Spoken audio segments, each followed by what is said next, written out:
स्मरा स्मरा नित्य सद्गुरु चरण ओऊन अनन्य आनंदात परब्रह्म लागी जाहली से वृत्ती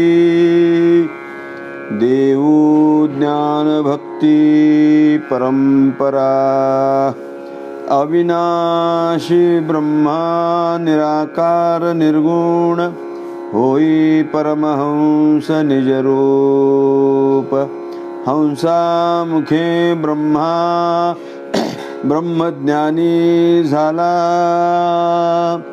आनंदाचा ठेवा प्रगटला ब्रह्मा सांगे अत्री केला ज्ञान गोत्री आनंद उन्मनी स्वये झाला सद्गुरु स्वरूप दिला अनुग्रह प्रगट दत्तात्रय स्वये केला आनंदाचा मार्ग श्री दत्त चरण अनन्य नारायण चरणासी नारायण बोधी लक्ष्मण आनंदी संप्रदाय साधी साधू मेळा होई कृपावंत लक्ष्मण बलभीमा सांगे सांभाळावा आनंद ठेवा गुरु बलभीम करी सखयानंद आनंद स्वाधीन मन काया सखयाच्या संगे संतामाई धावे होऊनी विदेही आनंद रूप संतामाई केली शिष्या चंपामाई आनंद सोहळा ओवी सांगे चंपामाई दिला गुरुपदेश हो अशोकानंद निजरूप आनंद आनंद गुरु परब्रह्म सेवावे चरण अनिल म्हणे गुरुर्ब्रह्मा गुरुर्विष्णू गुरुदेव महेश्वरः गुरु साक्षात परब्रह्म तस्मै श्री गुरवे नमः अज्ञानतिमिर अंधस्य ज्ञानांजन शलाकया चक्षुरुन्मिलितं येन तस्मै श्री गुरवे नमः वंशी विभूषितकरान् नवनीरदाभात पीताम्बरदरुणबिम्बफलाधरोष्ठात् पूर्णेन्दुसुन्दरमुखादरविन्दनेत्रात् कृष्णात् परं किमपि तत्त्वमहं न जाने नमामि सद्गुरुं शान्तं सच्चिदानन्दविग्रहं पूर्णब्रह्मपरानन्दम् ईशमाळन्दिवल्लभं नमो सद्गुरु तुकया ज्ञानदीपा नमो सद्गुरु सच्चिदानन्दरूपा नमो सद्गुरु भक्तकल्याणमूर्ति नमो सद्गुरु भास्करा पूर्णकीर्ती पुंडलीक वरदा हरिविठ्ठल श्री ज्ञानदेव तुकाराम पंढरीनाथ भगवान की जय माऊली ज्ञानेश्वर महाराज की जय जगद्गुरु श्री तुकाराम महाराज की जय सद्गुरु श्री संतामय महाराज की जय अनुभवा येता हरी हा सावळा लागे वेळोवेळा श्रवण गोडी. संग सज्जनाचा उच्चार नामाचा, टाहो कीर्तनाचा फोडू वाटे. संती सखया कृपे सांगतसे लक्षण, आनंदले मन सज्जनाचे. अनुभवा येता हरी हा सावळा, लागे वेळोवेळा श्रवण गोडी. संग सज्जनाचा उच्चार नामाचा, टाहो कीर्तनाचा फोडू वाटे. संती सखया कृपे सांगतसे लक्षण, आनंदले मन सज्जनांचे. महाराज आपल्या सर्वांच्या सेवेकरता आजचा जो अभंग आहे, परमपूज्य प्रातस्मरणीय सद्गुरू श्री संतामाईंचा अभंग फार मोठा मार्मिक आहे. माई म्हणतात, अनुभवा येता हरी हा सावळा, लागे वेळोवेळा श्रवण गोडी. काल आपण बघितलं होतं, काय सांगू मी या सुखाची गोडी मज तव उघडी आली कळो. हा कालचा अभंग होता. कालच्या अभंगामध्ये अनिर्वचनीय सुखाची महती संतामाईंनी आपल्याला सांगितलं आणि त्याची लक्षणं पण सांगितले की जर ते अनिर्वचनीय सुख जर अनुभवाला आलं तर मग काय होतं. तर त्याची लक्षणं त्यांनी सांगितले की मन अंतर्मुख होतं, बाहेर निघायची इच्छा होत नाही आणि आत्मसुखातून ते मन बाहेर येऊ इच्छित नाही. असं सुंदर असं त्यांनी त्या ठिकाणी सांगितलं संतामाईंनी. आज माई म्हणतात की अनुभवा येता हरी हा सावळा, लागे वेळोवेळा श्रवण गोडी. कसं माहितीये का की कोणतीही गोष्ट अनुभवाशिवाय उपयोगाची नाही. हा अनुभव पाहिजे, अनुभवाशिवाय उपयोग नाही. ते हा नुसतं सांगून उपयोग. परोक्ष ज्ञानामध्ये कोणत्याही आनंद होऊच शकत नाही. ते तात्पुरतं तेवढं वाटत असतं, पण तो प्रत्यक्ष अनुभव हा सगळ्यात मोठं प्रमाण गोष्ट सांगितलेली आहे. हा बाकी कोणी काही सांगू म्हणले, पण माझा हा अनुभव आहे. हा संतांनी अनुभवाला किंमत दिलेली आहे. मग ते ज्ञानेश्वरीमध्ये असो, भागवतात असो, कुठे पण जा तुम्ही, ही जे आहे संत जे बोलले ते अनुभवाने बोललेले आहेत. हा माऊली सुद्धा तेच म्हणतात. माऊली म्हणतात की साचची बोलाचे नवे शास्त्र, आत्मा अवतरविती मंत्र. अरे हे नुसतं बोलण्याचं शास्त्र नाहीये. आत्मा अवतरविती मंत्र हे तर अनुभवाचं आहे, आत्म्याचं अवतरण करणारं शास्त्र आहे ते. हा म्हणून नुसतं बोलून चालत नाही. बोलण्याने हरी गवसे ना बाप्पा, भक्तीच्या मापा सापडेल. संतामाई पुढे ऐका अभंगामध्ये सांगतात. त्या म्हणतात की बाबा बोलण्याने हरी गवसे ना बाप्पा, नुसतं बोलून चालत नाही, बोलण्याचे शब्दाचे गौरव नाही चालणार म्हणले. संतामाईचे अभंग तुम्ही वाचा. काय होतं माहिती आहे, तुम्हाला गंमत सांगतो की प्रत्येक संप्रदायाचं एक वैशिष्ट्य असतं, त्याला अधिष्ठान असतं आणि त्या संप्रदायाचं अधिष्ठान जे असतं ते त्यांच्या गुरूंचं साधन, संतांचं वाङ्मय असतं. महाराज वाङ्मय हे चिरकाल टिकणारं असतं. महाराज ते चिरकाल टिकणारं स्मारक असतं. जसं वाङ्मयी मूर्ती जाणा श्री प्रभूची, ज्ञानोबराय म्हणतात. ज्ञानेश्वरी म्हणजे काय तर कृष्णाची ती वाङ्मयी मूर्ती आहे. भागवत काय तर भगवंताची ती वाङ्मयी मूर्ती आहे. ती तसं संतामाईंचे जे अभंग आहेत ना, हे आपल्या संतामाईंचे काय आहे, वाङ्मयी मूर्ती आहे. परंतु काय होतंय की आपल्याच बापाचं वैभव आपल्याला कधी कधी कळत नसतं. असाही प्रकार असतो महाराज. हा की बाबा अरे तुमच्या संप्रदायाचे इतकं वैभव आहे आणि त्यांनी तुमच्याकरता करून ठेवलेलं आहे. संतामाईंनी जरी हा अभंग केले नसते तर त्यांचं काही बिघडलं नसतं. परंतु प्रत्येक बापाला हेच वाटत असते की पुढची पिढी चांगली जावी, पुढच्या पिढीला तो आनंद चांगला मिळावा. आपल्याला जे कष्ट भोगायला मिळाले ते पुढच्या पिढीला ते कष्ट भोगायला मिळू नये, पुढच्या पिढीला तो त्रास होऊ नये, म्हणून प्रत्येक बाप आपल्या मुलांसाठी तो कष्ट करत असतो महाराज. हा त्याचा उद्देश हाच. तसं संत सुद्धा आपल्यानंतर येणारी जी पिढी आहे त्या पिढीला परमार्थ सहज सोपा जावा म्हणून ते लिहून ठेवत असतात. असे महाराज.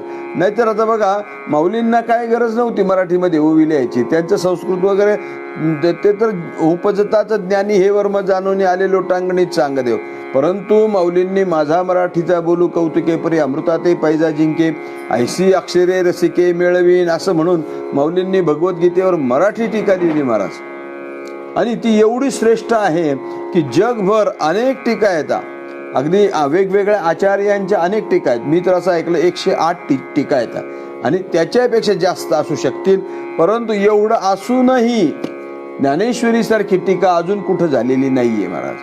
तुम्हाला माझा अनुभव सांगतो. झालं काय विषय की माझे काही भगवद्गीतेचे व्हिडिओ याच्यावर आहेत, इंटरनेटवर आहेत. ते व्हिडिओ बघून मला मध्य प्रदेशमधून आमंत्रण आलं होतं. मध्य प्रदेशमधून एक तिकडे ते मिश्रा म्हणून होते आणि दीक्षित म्हणून होते. हे दोन्ही मोठी माणसं तिकडची, ती पारमार्थिक माणसं चांगली.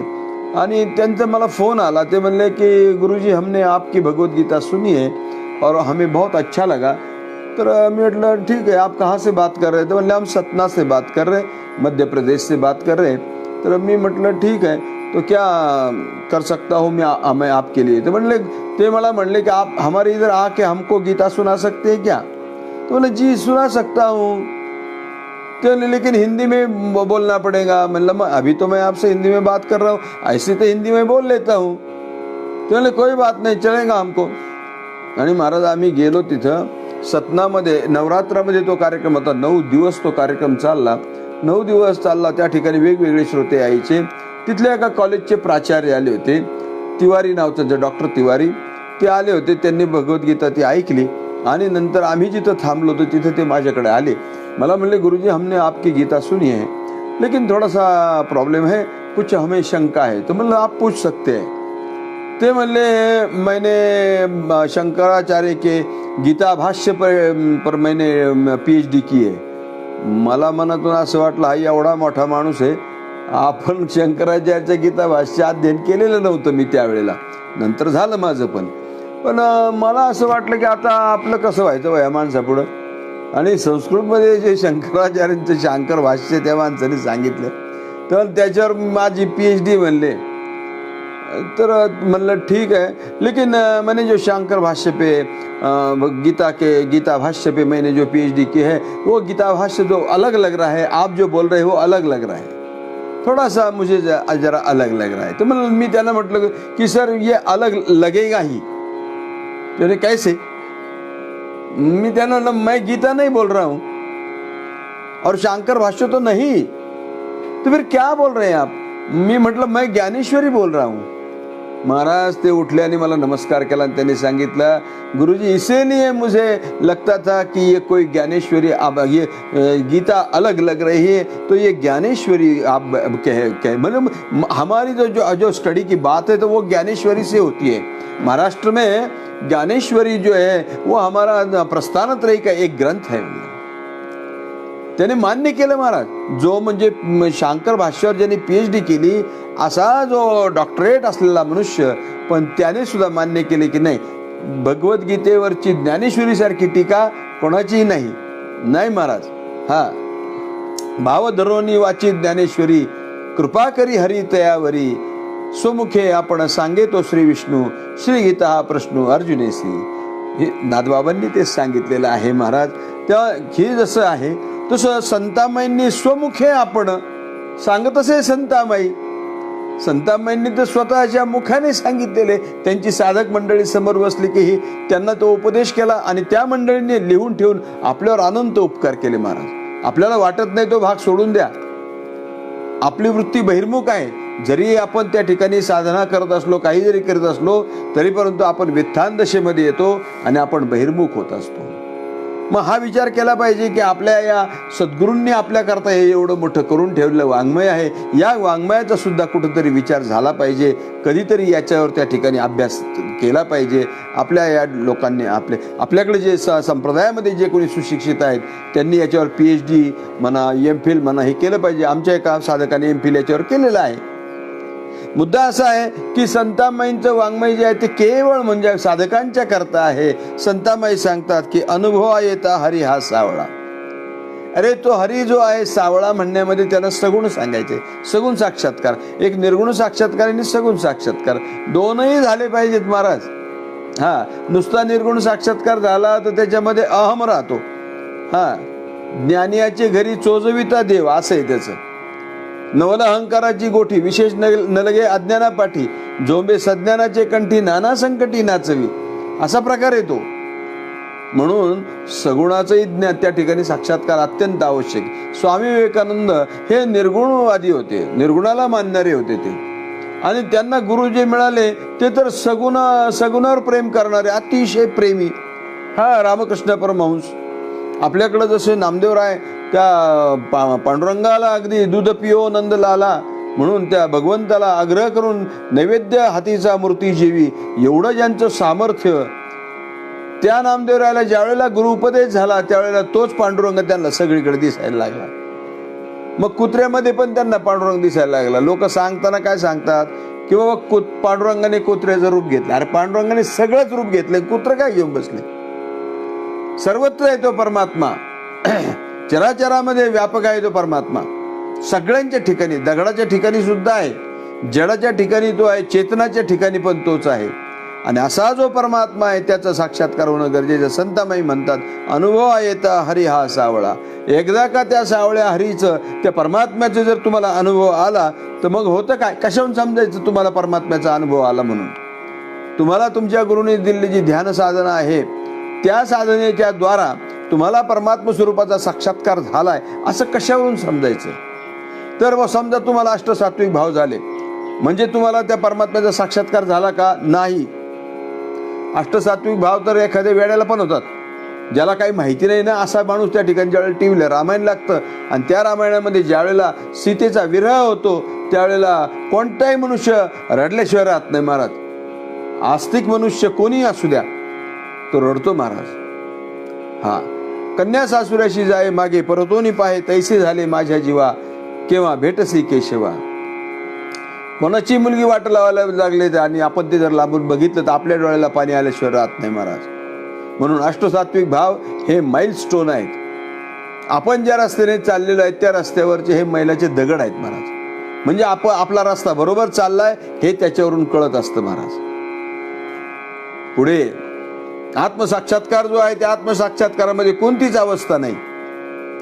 भोगीची अवस्था उठी ते अहंकाराचा आचळ लोटी, मग स्वसुखेशी आटी घे अति गाडेपणे. मग मात्र आणि त्या गणपती अथर्वशीर्षातही म्हटलंय की त्वम अवस्था त्रयातीत हा. तीनही अवस्थेच्या पलीकडे जागृत स्वप्न सुषुप्ती या तीनही अवस्थेचा तो काय? साक्षी आहे. हा, साक्षी येतो तो या सगळ्या अवस्थेंचा, सगळ्या देहाचा, पंचकोशाचा, या सगळ्याचा तो काय आहे? तर तो साक्षी आहे. आणि असा जो साक्षी आहे तो निर्गुण निराकार आहे महाराज. त्याला आकार नाही, त्याला आकार नाही. आणि त्याचा जर तुम्हाला साक्षात्कार झाला म्हणजे तुम्हाला त्याचा अनुभव आला म्हणजे तुम्हाला त्याचं ज्ञान झालं, तुम्ही ओळखलं. ओळखिला हरी साठविला हृदयी त्याची सरली येरझार झाला सफळ व्यापार असं म्हटलेलं आहे. त्याला ओळखायचंय. त्याला ओळखायचं म्हणजे काय? त्याला जाणायचंय. आता जाणताना असं जाणायचं की स्वभिन्न जाणायचं नाही, स्वविरोधी जाणायचं नाही, स्वबलवान जाणायचं नाही. तर तो शब्द अवाङ्मय तो मी ऐसा तो मी आहे या अनुभवाने त्याला जाणायचंय. तो मी आहे. तुम्हाला एक नारायण महाराजांच्या ग्रंथामधलं तुम्हाला उदाहरण देतो मग लक्षात येईल. शांतीसागर नावाचा नारायण महाराजांचे 7 सागर आहेत, 7 सागर आहेत. हा, ज्ञानसागर, आनंद सागर, बोध सागर, कैवल्य सागर, विज्ञान सागर, शांती सागर असे वेगवेगळे. अजून एक मला आठवत नाही पण असे 7 सप्तसागर आहेत नारायण महाराजांचे. आणि त्या सप्तसागरापैकी शांती सागरामध्ये नारायण महाराजांचा एक त्यांनी त्या फार सुंदर अशा प्रकारचा दृष्टांत दिलेला आहे. तो दृष्टांत असा आहे तुम्हाला सांगतो की एक ब्राह्मण होता आणि त्या ब्राह्मणाला 2 मुलं होती. आणि काय झालं, लहान होती ती मुलं आणि लहानपणीच त्या मुलांना आता ब्राह्मणाच्या घरी म्हणल्यावर स्नान संध्या वगैरे सगळं त्या ठिकाणी येणारच. ते सगळं सहज ओघाने त्या ठिकाणी येतं महाराज. कारण का तर संस्कार ह्या लोकांनी जतन करून ठेवलेले आहेत. ही गोष्ट मान्य करावी लागेल आपल्याला. हा, संस्काराचं जतन त्यांच्यामुळे झालेलं आहे महाराज. ज्ञानाचं जतनही त्यांच्यामुळे झालेलं आहे. असो, मुद्दा असा आहे की ते घरी सगळं असतो आणि त्याला काही यज्ञ त्या होम करायचा होता त्याला, तर त्याच्यामध्ये त्याला काही समिधा कमी पडल्या आणि समिधा कमी पडल्यामुळं त्यांनी काय केलं तर त्याच्या मुलांना सांगितलं की बाळांनो, आणि जवळ जंगल होतं तिथून म्हणले जाऊन तेवढं त्या समिधा घेऊन ये रे अमुक अमुक्याच्या. ती मुलं गेली आणि ती समिधा आणण्याकरता म्हणून त्या छोट्याशा जंगलामध्ये गेले आणि त्यांनी समिधा घेतल्या, परंतु रस्ता चुकला त्यांचा. त्या मुलांचा रस्ता चुकला आणि रस्ता चुकल्यानंतर तीच मुलं एका नदीच्या किनाऱ्याला गेले आणि तिथे एक धोबी धुणं धुत होता आणि त्या लहान होती मुलं, त्यांना एवढं समजत नव्हतं. त्या धोब्याने विचारलं, का रे बाळांनो कुठले काय? तर काहीच सांगता नाही आलं, काही सांगता नाही आलं त्यांना. मग त्या धोब्याने विचार केला, लहान लेकरं आहेत, इकडं तिकडं जातील, नदीमध्ये पडतील, कुठं काय होईल. म्हणून त्यांनी त्याच्या बायकोला सांगितलं, आपल्याला तर मूलबाळ नाही पण हे आले तर कुठून आले माहीत नाही, काय नाही, ते यांना घे आपल्या घरी. घेतलं आणि घरी घेऊन गेला. तो घरी घेऊन गेला आणि मग त्यांना आता त्या धोब्याच्या घरी मग महाराज कला तर त्यांची शिकले. धुणं कसं धुवायचं, इस्त्री कशी करायची, काय कसं करायचं, सगळं प्रमाण विमान, त्या साबणाचं प्रमाण, त्याच्यामध्ये सगळे प्रकार त्या धोब्याची कला ते शिकली ती दोन्ही मुलं आणि चांगली एक्सपर्ट झाली. खूप एक्सपर्ट झाली ती दोन्ही मुलं धोब्याची आणि मोठी वयस्कर झाली. वयस्कर म्हणजे तरुण झाली ती पोरं. तरुण झाल्यानंतर त्या धोब्याच्या तिथं ते घरी राहिले, तरुण झाले, लग्न पण झालं त्यांचं धोब्याने. आता ते त्यांना धोब्याच्याच मुली मिळाल्या. सगळं हे झाल्यानंतर एक दिवस अचानक या मुलांच्या गावचा एक जुना मनुष्य आला, यांच्या वडिलांचा मित्र. तो सहज आला आणि त्यांच्या त्या गावामध्ये काहीतरी काम होतं त्याचं. तो सहज असं फिरत फिरत आला, त्या धोब्याच्या दुकानासमोर आला. आता हे फेस रिडिंग नावाचा एक जो प्रकार आहे ती त्याच्या लक्षात आलं की ही मुलं कुठेतरी पाहिल्यासारखी वाटतात बा. पुष्कळ तरुण आहेत सगळे, पण तू चेहरेपट्टी तर लक्षात येतीस ना. मग तो मनुष्य त्या दुकानामध्ये गेला आणि दुकानामध्ये गेल्यानंतर त्याने विचारलं, तुमचं काय नाव? त्यांनी सांगितलं जे काय असेल त्यांचं ते नाव सांगितलं. वडील काय करतात तुमचे? म्हणले आम्ही जे करतो तेच वडील करतात, धोबेचंच काम करतात. आम्ही धोबी आहेत म्हणले. तुम्ही कोण? आम्ही धोबी आहेत म्हणले. खरे कोण होते? हे ब्राह्मण होते, पण सांगत काय होते? आम्ही धोबी आहोत. का बरं? तर आपला आपण पेया विसरू जो धनंजया ते चिरुपये अज्ञानासी. आपलाच आपल्याला विसर पडला, मी कोण आहे विसर पडून गेला. आणि ती विस्मृती म्हणजेच अज्ञान आहे. विस्मृती म्हणजे अज्ञान आहे महाराज. स्वस्वरूपाचा विसर पडणं म्हणजेच अज्ञान महाराज. मग त्या मनुष्याने, तुमचे वडील कुठे आहेत? म्हणले आहेत. बाबा हे कुणीतरी तुम्हाला बोलवतात म्हणले. त्यांचे वडीलही बाहेर आले. वडील बाहेर आल्यानंतर त्याच्या लक्षात आलं की ह्या दोन्हीमध्ये काहीतरी फरक आहे. मग त्याने विचारलं की का म्हणले, ही मुलं तुमचीच का? म्हणले हो माझीच मुलं आहे ती. छान छान, बरं चांगली गोष्ट आहे. हुशार आहेत म्हणले. हो म्हणले हुशार आहेत. तर तो मनुष्य म्हटला की या मुलांच्या फेसिंगमध्ये तुमच्या फेसिंगमध्ये जरा मला फरक वाटतो म्हणले. तुमच्या दोघांवर वैकुचं फेसिंग वेगळं आहे, यांचं फेसिंग वेगळं आहे म्हणले. जरा थोडा फरक वाटतो म्हणले मला. मी जरा धाडसाने जरा बोललो तर बरं होईल का? ते म्हणले बोला म्हणले, आमचं काही नाही म्हणले. अहो म्हणले यांचा जो चेहरा आहे ना, माझ्या गावामध्ये एक माझा मित्र आहे ब्राह्मणाचा, आणि त्याची मुलं मी लहानपणी बघितलेलीत म्हणले. त्याची 2 मुलं होते, ते हरवले होते म्हणजे इतक्या वर्षापूर्वी. ती मुलं परत आली नाहीत म्हणजे. समिधान्य कदा जंगलात पाठवले होते आणि ती मुलं परत नाही आली म्हणजे. त्यांच्या हातामध्ये लाकडं होते म्हणजे समिधेचे छोटे छोटे. तर तो धोबी जो आहे तो रडायला लागला. तो का हो म्हणले, तुम्ही का रडता? अहो म्हणले आता काय सांगायचं म्हणले, तुम्ही सांगून राहिले ही कथा या मुलांचीच आहे म्हणले. अरे म्हणले तुम्हाला वाईट वाटू देऊ नका, परंतु मला हे वाटलं मी तुम्हाला सहज बोललो म्हणले. अहो म्हणले तसं नाही म्हणले, ही मुलं ती खरोखर इतक्या वर्षापूर्वीच माझ्याकडे ही मुलं तिथं आली होती. त्यांच्या हातात लाकडं पण होते छोटे छोटे, परंतु त्यांना काही सांगता नाही आलं, नाव गाव काहीच सांगता नाही आलं. म्हणून मग मी काय केलं त्यांना, तर मी माझ्या घरी आणलं आणि ती लहानची मोठी झाली. त्यांचे आता लग्न वगैरे मी करून दिलेलं आहे. पण तो मनुष्य म्हणला की पण ही मुलं धोबेची नाहीत, हे खरं की नाही? ते म्हणले खरं आहे, ही मुलं आमची नाहीत म्हणले. नाही ना, मग ही कोणाची आहेत? तर ते म्हणले ही मुलं ब्राह्मणाची आहेत. मग त्या मुलांना पण त्याने सांगितलं की बाळांनो, तुम्ही धोबी नाहीत. नत्वम देहो, तू देह नाहीस. नेंद्रियाणी, तू इंद्रिय पण नाहीस. न मनो, तू मन नाही. तू बुद्धी नाही. तू अहंकार नाही. मग अवांग मनसा गोचर, तू या मन वाणीच्या पलीकडचा आहेस. या सगळ्याचा तू साक्षी आहे. त्या मुलांना सांगितले की बाळांनो, तुम्ही ब्राह्मण आहात म्हटले. मुलांचा पण ते सगळं ऐकून निश्चय झाला की आम्ही धोबी नसून आम्ही ब्राह्मण आहोत. हा निश्चय झाला, हे ज्ञान झालं ना. काय झालं, त्या माणसाने फक्त यांना समजूनच सांगितलं. काय समजूनच सांगितलं. त्यांच्या लक्षात आलं की नाही गड्या, आपण तर ब्राह्मण आहोत, आपण धोबी नाहीत. मग हा निश्चय झाला. निश्चय झाल्यानंतर मग आता एकाला त्यांनी विचारलं, तुला कळलं ना तू ब्राह्मण आहे, मग आता काय करणार? इस्त्री करणार का तिकडे वेदाध्ययन करायला येणार? तो म्हणला आता मी इथं राहिलो काय तिथं राहिलो काय, माझ्या स्वरूपात काय बदल आहे? मी ब्राह्मणच आहे ना. मलाही कळलं ना मी ब्राह्मण म्हणून. आता मी तिकडे आलो तरी ब्राह्मण आहे आणि इथं राहिलो तरी पण ब्राह्मण आहे. माझ्यात व्यवहारात थोडा बदल होईल, पण माझ्या समजुतीत बदल नाही होणार म्हणजे. आणि दुसरा जो होता तो म्हटला, आता मला कळालं ना की मी ब्राह्मण आहे म्हणून मी का करू हे काम, आता मी चाललो तिकडं. तुकोबराय तेच सांगतात, मग तू राहे भलते ठाई जनीवनी खाटे भुई. अरे तुला एकदा जर कळालं ना तू ब्रह्म आहे म्हणून, मग तू कुठेही राहा, तू झोपडीत राहा, महालात राहा, कुठे राहा. राजा जनकाला 700 राण्या होत्या महाराज. एवढा मोठा त्या ठिकाणी परिवार होता आणि तरीही तो राजा जनक लढाया पण करत होता, सगळं राजकारणही करत होता आणि तत्वज्ञानाची चर्चाही करत होता. का हे त्याला कळत, अष्टावक्रांच्या कृपेने त्याला हे कळलं होतं. त्याचे गुरु होते अष्टावक्र. मुद्दा एवढा सांगायचा आहे की संतामाई सांगतात, अनुभव येता हरी हा सावळा.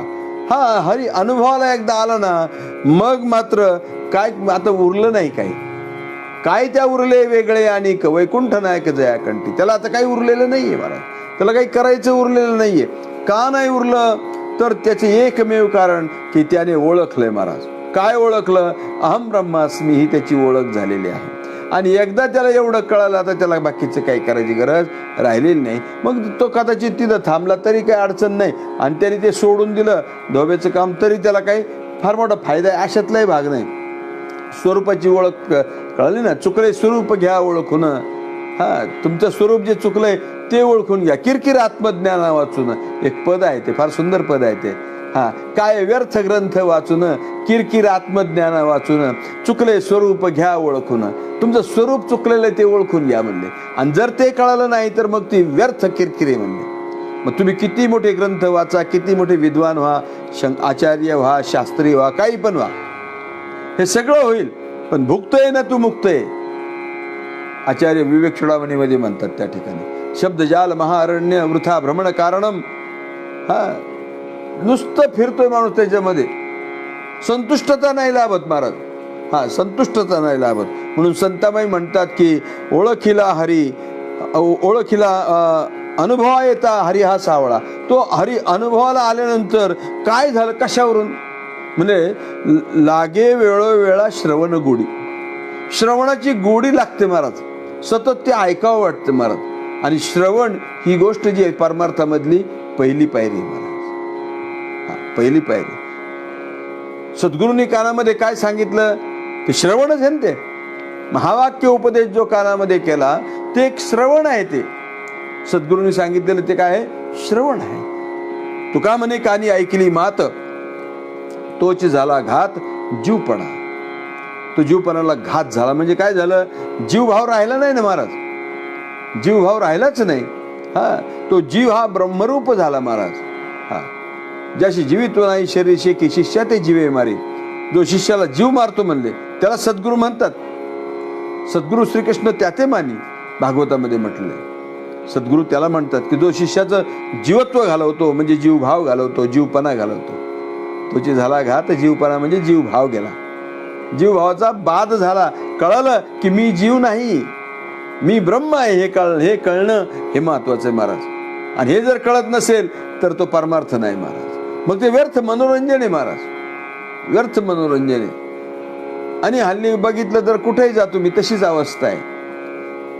भगवान म्हणतात मनुष्य नाम सहस्रेषु कशी देतो ते सिद्ध आहे. हजारो मनुष्यामधून माझ्याकडे येणारा एखादाच आहे म्हटले. म्हणजे 5000 वर्षापूर्वी झालेली भगवद्गीता, 5000 वर्षापूर्वी भगवंतांनी त्याचा अनुभव सांगितला की हजारो मनुष्यातून माझ्याकडे एखादा येतो. म्हणजे त्याच्याकडे येणारा हजारोतून एखादा आहे. आणि 750 वर्षापूर्वी ज्ञानोबरायांनी ज्ञानेश्वरी लिहिली आणि या श्लोकावर भाष्य करताना माऊलींनी संख्या वाढवली महाराज. माऊली म्हणतात आस्थेच्या महापुरी रिगता ती कोटीवरी परी भक्तीच्या पैल तिरी विपाईला पावी. माऊली म्हणतात या आस्थेच्या महापुरामध्ये परमार्थामध्ये कोट्यवधी लोक येतात. कोट्यवधी लोक येऊन सुद्धा माझ्यापर्यंत येणारा एखादा असतो म्हणले, सगळे नाही राहत म्हणले.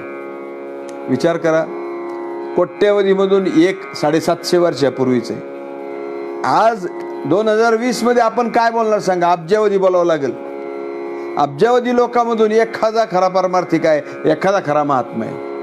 मग हे बाकीचं काय? हो, बाकीचं काय? मग या महापुरामध्ये आलेलं सगळं काय येत नाही महापुरामध्ये. तशी अवस्था आहे महाराज.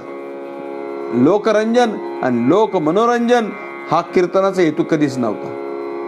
प्रबोधन हा कीर्तनाचा हेतू आहे, पण प्रबोधनाच्या नावाखाली बाकीचं काही सांगत बसणं हाही हेतू नाही महाराज.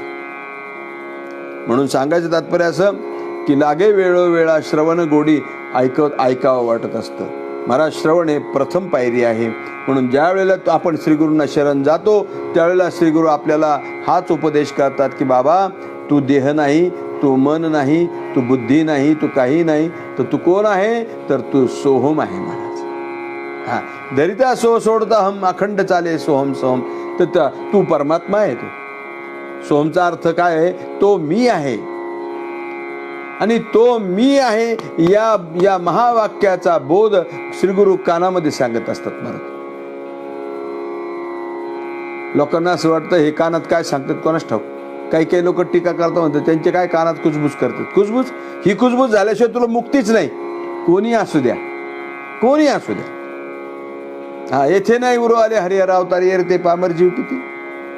अरे रामाशी राम ठाऊक जरी असता शरण का जाता वशिष्ठाशी. त्यालाही शरण जावं लागलं वशिष्ठांना. ज्या रामप्रभूंचं आज मंदिर होणार आहे त्या रामप्रभूंना सुद्धा वशिष्ठांना शरण जावं लागलं महाराज. हा, नामदेवरायासारख्या एवढ्या मोठ्या महात्म्याला सुद्धा श्रीगुरूंना शरण जावं लागलं. ज्ञानोबरायासारखे उपजतात ज्ञानी असणारे सुद्धा ते म्हणले, ज्ञानदेव म्हणे तरलो तरलो आता उद्धरलो गुरु कृपे. ते म्हणले मी माझ्या गुरुच्या कृपेने उद्धरलो म्हणले. हेच केलं ना गुरुगीतेमध्ये. ते आपण बघितलं स्कंद पुराणामधली जी गुरुगीता आहे त्या गुरुगीतेमध्ये ते पद्मपुराणामधली, हा, त्याच्यामध्ये तेच सांगितलेले महाराज. भगवान शंकर आणि पार्वतीचा संवाद जर आपण ऐकला तर पार्वती मातेने सुद्धा श्रवण केलेले महाराज. आणि श्रवण करून त्या पार्वती मातेला समाधी अवस्था लागलेली महाराज. कवणे एके दिवशी श्री सदाशिव कैलासी ध्यानस्तसे मानसी पुसे तयासी पार्वती. कवणे मार्गे जी जय जय आदि परात्परा जगद्गुरु निर्विकारा श्री शंकरा मददी. मला तू हे सांग म्हणले, उपदेश दे मला म्हटले, मला सांग. कवणे मार्गी जीव ब्रह्मरूप होते ते मी जीव ब्रह्मरूप कशाने होतात ते मला सांग म्हटले. आणि तो जीव ब्रह्मैक्य ज्ञानाचा उपदेश गुरुगीतेमध्ये केलेला आहे महाराज. फार सुंदर अशा प्रकारची. आणि ती गुरुगीता आनंद संप्रदायाची आहे महाराज.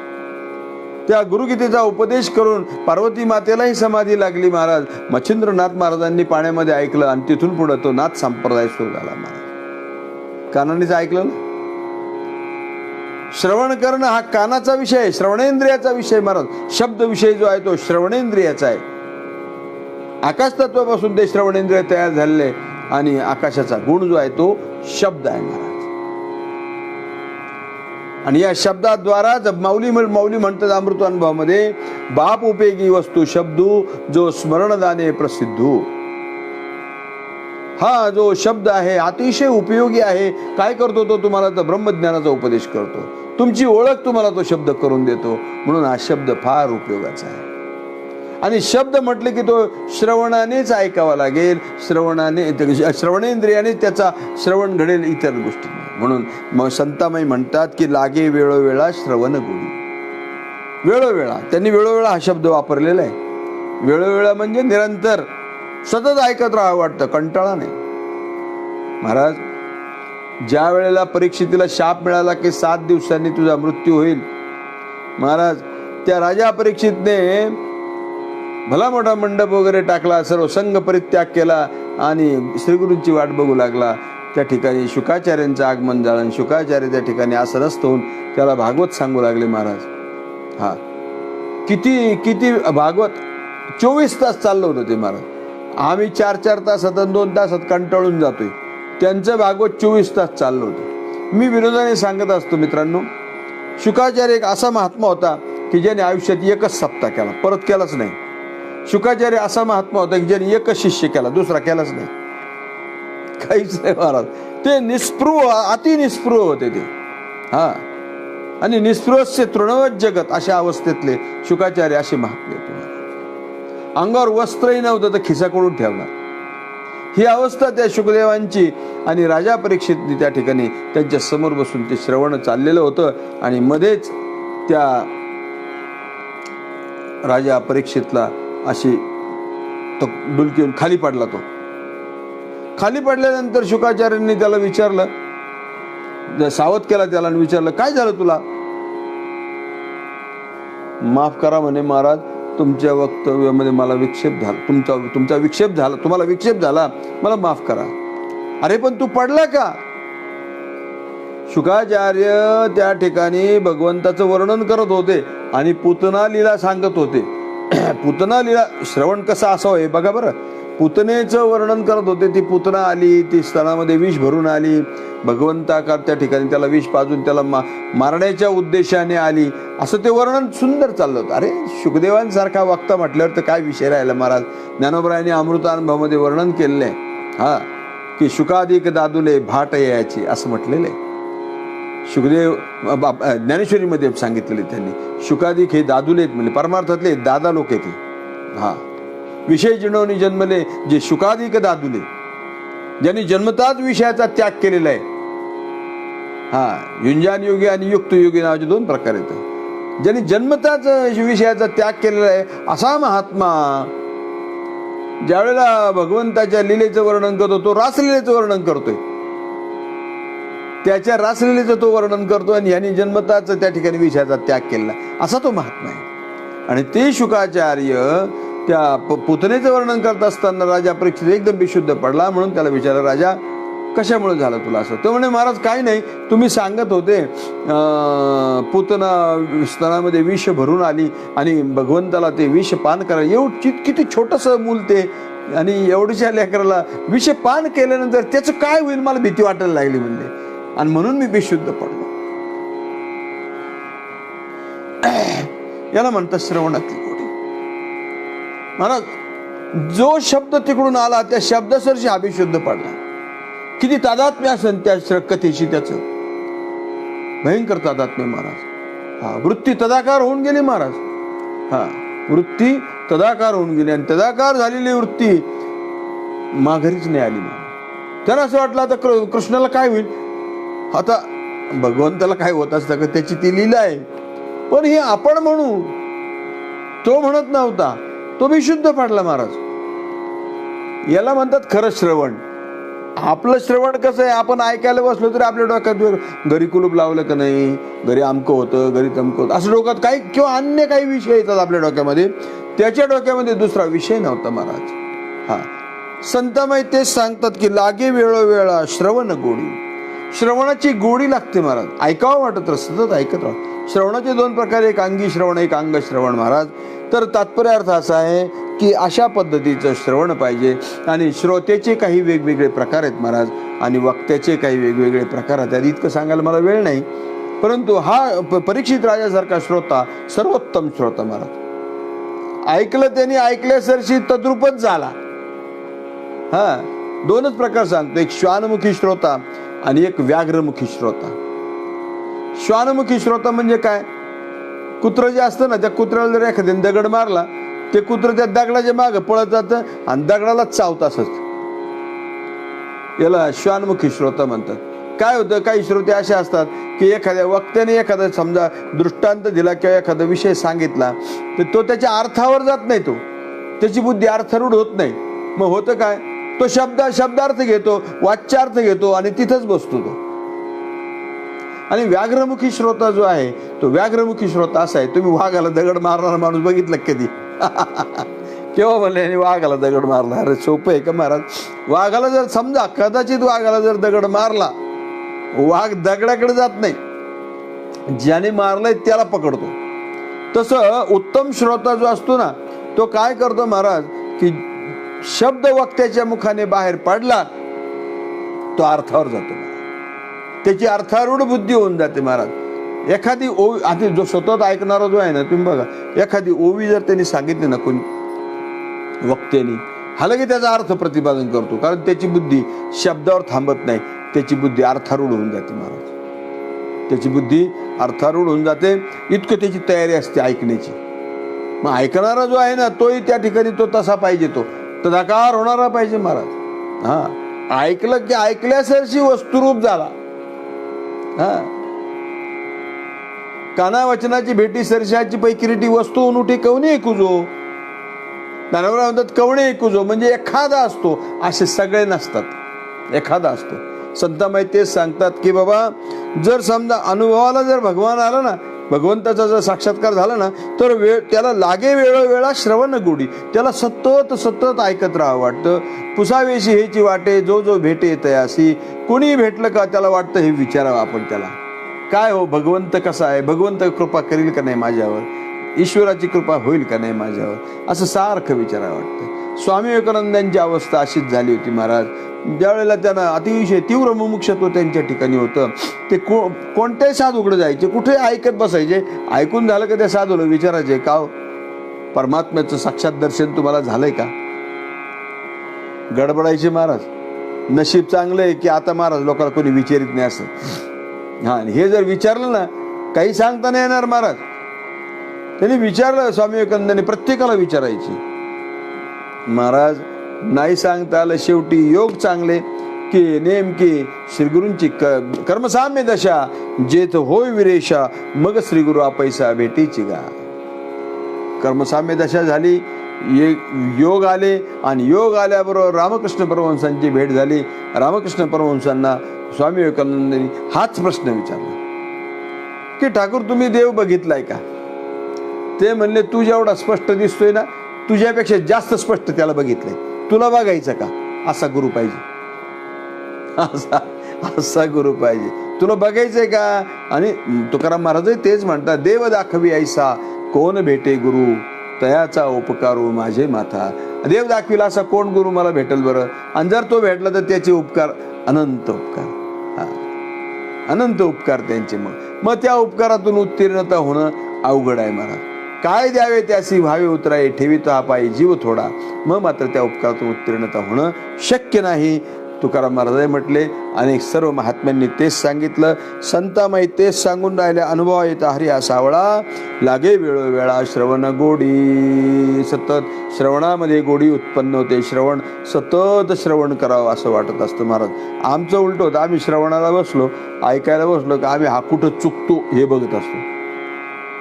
आणि कोणचाही वक्ता कुठं तो काय सांगतो त्याच्यावर आमचं लक्ष नसतं.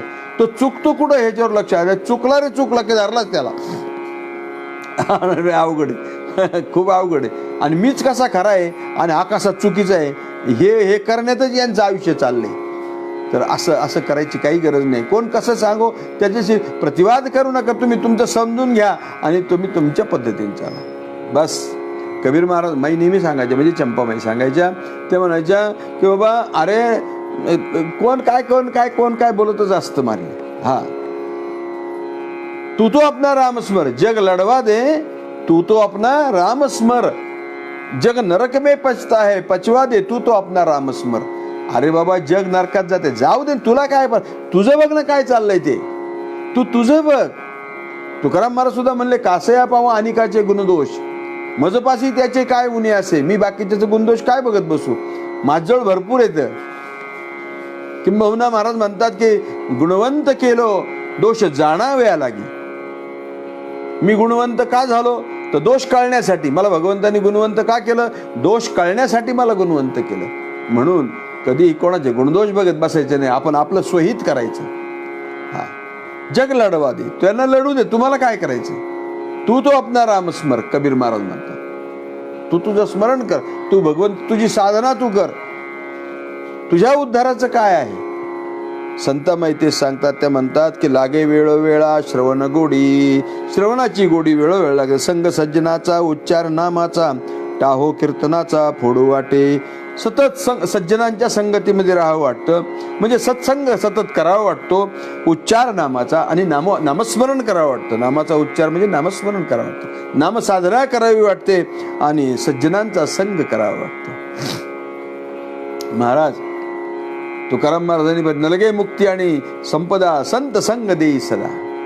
मला बाकीचं काहीच नको, पण सत्संग तू सोडू नको, सत्संग मला दे म्हणले भगवंता. सतत सत्संग. काय होतं सत्संगामध्ये तुम्ही गेलात ना तर तुमच्या विचारामध्ये बदल होतो. ज्याच्या संगतीमध्ये जावं तसे विचार होतात. तो जॉर्ज बर्नार्ड शॉ असं म्हणत होता की तुम्ही कोणाच्या संगतीमध्ये आहात मला एकदा सांगा, म्हणजे तुम्ही कसे ते मी तुम्हाला सांगतो. खरं आहे ना, संगतीवरून माणूस कळतो. तुम्ही कोणाच्या संगतीमध्ये आहात याच्यावरून माणूस कळतो. तुम्ही जर राजकीय माणसाच्या संगतीमध्ये असाल तर तुम्ही नक्कीच गल्लीमध्ये बसून दिल्लीची चर्चा करणार. याच्यात काही शंका नाही. आणि तुम्ही जर साधूच्या संगतीमध्ये असाल तर तुम्ही ज्ञानेश्वरी, गाथा, भागवत वगैरे असं बोलणार. बोलण्यावरून कळतो माणूस. महाराज संतामाई सांगतात, टाहो कीर्तनाचा फोडू वाटे. कीर्तनामध्ये टाहो फोडू वाटतो. कीर्तनाचं त्या ठिकाणी वारंवार श्रवण करावं वाटतं, टाहो फोडून. असं नाही महाराज. त्या ठिकाणी लाज भय शंका दुराविला मान. लाज नाही, भय नाही, शंका नाही, मान अपमान वगैरे काहीही नाही. गायनाचे एवढे आपुल्या छंदे, मनाच्या आनंदाने आवडीने तो त्यामध्ये त्या ठिकाणी गातो, नाचतो, आनंद घेतो. कोण? अरे म्हणले ज्याला अनुभवाला आलाय परमात्मा, त्याचीही अशी अवस्था होती. गौरांग महाप्रभूचं चरित्र बघा तुम्ही. आजही त्या इस्कॉनमध्ये पहा तुम्ही, नामस्मरणावर, नामसंकीर्तनावर त्या लोकांचा एवढा भर आहे. तिथे नामसंकीर्तनामध्ये इतके रंगून जातात, ते कोणाचा विचार करत नाहीत महाराज. जगभर त्यांनी त्या ठिकाणी त्याचा प्रचार केलेला आहे. जगभर प्रेमाने प्रचार केलेला आहे, प्रेमाने. खंडन मंडनाच्या भानगडीत ते लोक पडत नाहीत. खंडन मंडन कशाला करायचं कोणाचं? खरा वेदांती कोणाचंच खंडन करीत नाही महाराज. सगळ्यांचं स्वीकारतो तो, प्रत्येक गोष्ट स्वीकारतो खरा वेदांती. तो कोणाचं खंडन करीत बसत नाही. संतामाई म्हणतात, संती सखया कृपे सांगत असे लक्षण आनंदले मन सज्जनाचे. त्या म्हणतात लक्षण सांगते म्हणले. पारमार्थिकाचं लक्षण काय म्हणले? हे असं कीर्तन, प्रवचन, श्रवण वगैरे झालं का त्या सज्जनाचं मन आनंदित होतं. मग याच्यावरून समजून घ्यावं की हा संत आहे, हा सज्जन आहे, कृपाळू सज्जन. तुम्ही संत जन. संतांनी सज्जन कोणाला म्हटलंय? संतांना म्हटलेले. आपण कोणालाही सज्जन म्हणतो. तुम्हाला कोणी 10 रुपये दिले तरी तुम्ही झालं सज्जन आहे बरं का, चहा पाजला. काय महाराज? अरे सज्जनाचा अर्थ वेगळा आहे. सत वस्तूला ज्यांनी जाणलंय त्याला म्हणतात सज्जन. सत जन, त्यातला सत हा मूळ धातू आहे. आणि सत म्हणजे सत्य. त्रिकालाबाधित्वम सत्यत्वम. तीनही कालामध्ये त्याचा बाध होत नाही, त्याला सत्य म्हणतात. त्याला म्हणतात सत्य. आणि त्या सत्याला ज्याने जाणलंय त्याला म्हणतात सज्जन. संतामाई म्हणतात की संती सख्या कृपे सांगत असे लक्षण आनंदले मन सज्जनाचे. त्या सज्जनाचं मनही आनंदून जातं महाराज. परमात्मा सुख अनुभवणं हा काही वृत्तीचा विषय नाही, पण लक्षणावरून कळतंय. ते लक्षणावरून कळतं. कोणाला अनुभव आलाय त्या लक्षणाचा विचार या अभंगामध्ये केलेला आहे. यथार्थ लक्षणानेच वस्तुसिद्धी होत असते. या अभंगाचं तात्पर्य अर्थ असा आहे की बाबा अनुभव हा तात्पर्य याच्यामधलं की तुम्हाला भगवंताचा अनुभव आला पाहिजे, तुम्हाला परमात्म्याचा अनुभव आला पाहिजे. आणि एकदा का अनुभव आला की त्याचं लक्षण काय? तर म्हणजे त्याचं लक्षण आहे की तुम्हाला श्रवणाची गोडी वारंवार त्या ठिकाणी लागते. आणि याच्यावरून ओळखून घ्यायचं. मग लोक मात्र म्हणायला लागतात की याला आता वेळ लागलेला आहे. नातेवाईक म्हणतात गेले याचे माणूस पण, याने सांडियली लाज. याचं माणूस पण गेलं म्हणले. यांना माणुसकी राहिली नाही आता. बस हा माणूस फार विचित्र आहे म्हणतात. नातेवाईक वगैरे आले की त्यांनी संग बोलत नाही. पण ह्याच्या आवडीचे माणसं असले का 2-2, 4-4 तास त्यांनी संग बोलत राहतो. साहजिक आहे. ही सगळ्यांची अवस्था आहे. ज्यांना याची गोडी लागलेली त्या माणसाची अवस्था तर नक्की अशीच होणार. आणि याच्यावरच ओळखून घ्यायचं की नाही हा साधू आहे, हा त्या ठिकाणी सत्संगतीचा त्या ठिकाणी आवडीचा विषय त्याचा आहे तो. आणि ज्याच्या आवडीचा विषय असतो तो त्याला त्या ठिकाणी आवश्यक असतो महाराज. म्हणून संतामाईंनी या अभंगामध्ये आपल्याला हेच सांगितलंय की भगवंताचा अनुभव आपण घेतला पाहिजे. आणि अनुभव घेऊन आपण आणखीन काय केलं पाहिजे तर आपण त्या ठिकाणी सतत असं श्रवण केलं पाहिजे. शेवटी एकच ओवी सांगतो आणि विषय समाप्त करतो. बघा, खादलेची खावे अन्न, घेतलेची घ्यावे जीवन, तैसे श्रवण मनन केलेची करावे. दासबोधामध्ये म्हटलंय की जसं तुम्हाला दररोज भूक लागते, तुम्हाला दररोज खावंच लागतं. खादलेची खावे अन्न. असं कधी झालं का तुम्ही एक सलग 8 दिवस लय कंटाळा आला, आता काही जेवायचंच नाही, असा माणूस तुम्हाला भेटणार नाही कधी. पाणी प्यायचं नाही असं नाही. हे उपोषण वगैरे करणारे सोडून द्या, त्यांचा विषय नाही घ्यायचा आपल्याला. आपल्याला फक्त एवढंच म्हणायचंय की बाबा ही खादलीची खावी अन्न, अन्नमय प्राण आहे, तुम्हाला जेवावंच लागणार आहे. घेतलीची घ्यावे जीवन, पाणी प्यावं लागेल, अन्न खावं लागेल. तैसे श्रवण मनन केलेची करावे. त्याप्रमाणे श्रवण आणि मनन हे करावंच लागतं. असो झालेली सेवा माऊलीच्या चरणी तुम्हा सर्व संत सज्जनांच्या चरणी समर्पित करतो. या ठिकाणी थांबतो. पुंडलिक वरदा हरी विठ्ठल. श्री ज्ञानदेव तुकाराम पंढरीनाथ भगवान की जय. माऊली ज्ञानेश्वर महाराज की जय. जगद्गुरु श्री तुकाराम महाराज की जय. श्री सद्गुरु समर्थ संतामय महाराज की जय. आरती संता माई सद्गुरु आनंद माऊली. आरती संता माई हे चरणी लोळे भक्तगण. करी कृपा साऊली. आरती संता माई असगुण निर्गुण. एक भावे पांडुरंग दाविसी अनुभवे. देई विदेई भवुनी. आरती संता माई आनंद मार्गीचा. बल भीम गुरु साचा. सखयाच्या संगे गाता. मार्गचा संता चालली. आरती संता माई संसार बंधनाचा. पाश केला मोकळा. भ्रम सारुणी अवघा. दे आनंद नीला. आरती संता माई सद्गुरु आनंद माऊली. चरणी लोळे भक्तगण. करी कृपा साऊली. आरती संता माई घालीन लोटांगण वंदीन चरण. डोळ्याने पायीन रूप तुझे. प्रेमी अलंगिन आनंदे पूजन. भावे वाळीन म्हणे नामा. विठ्ठल रुक्माई विठोबा रुक्माई. विठ्ठल रुक्माई विठोबा रुक्माई. मागणे येते एक तुझ्या प्रती आहे. देशील जरी पाहि पांडुरंगा. या संताशी निरवी हेच मज दे. आणिक तुझे काही न मागो देवा. तुका म्हणे आता उदार तू होई. मज ठेवी पायी संतांची.